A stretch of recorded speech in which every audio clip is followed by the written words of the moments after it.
Malaking kabawasan na naman para sa Gilas ang pagkawala ni Jamie Malonzo. Ayon sa report, kinakailangan ng nasabing manlalaro na mag-beg off para sa Gilas for 2023 Asian Games due to his hurting back na tinamo niya sa masamang bagsak niya nung nakaraang laro nila sa FIBA World Cup. Ayon sa pag-check ng longtime national team physical therapist, Malonzo suffered a bruised hip and tailbone.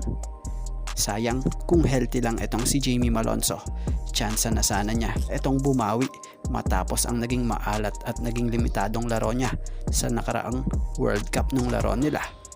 Threat sana ito sa mga makakalaban ng Gilas para sa Asian Games pagdating sa ilalim dahil malakas din itong defender gamit ang pambihira niyang athleticism. Isa rin itong high flyer dunker na makapagbibigay sa team ng energy gamit ang mga slam dunk ability nito. Bago ang lahat mga ka-greatest, lilinawin lang natin lahat ng basketball update natin dito. Lahat totoo at hindi puro rumors. Kaya naman, pakisuportahan nyo naman po ang ating YouTube channel na ito na Greatest Fireball TV.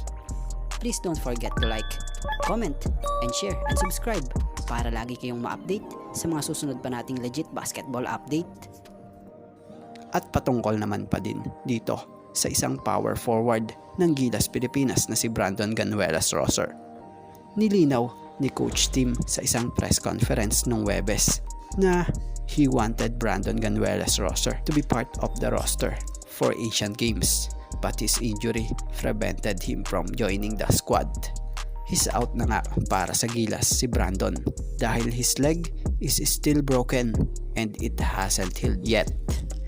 Inamin ni Coach Tim he is on the top sa kanilang listahan honestly dahil magagamit nga sana nila ito or magagamit sana nga nila ang pagiging versatile player nito na kayang gumampan sa 3, 4, or 5 position at perfect match nga rin daw ito itambal dito kay Justin Brownlee gaya sa nakaraang SEA Games.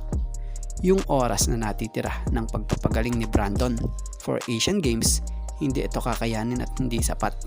Kaya kinakailangan nga nila Coach Tim humanap na ng papalit sa pwesto nito. Sayang, isa din sana itong player na to sa maaasahan pagdating sa depensa. Malaking bagay din sana yung pagiging big man niya na sanay sa pisikalan at mabilis mag-react sa mga depensa at opensa.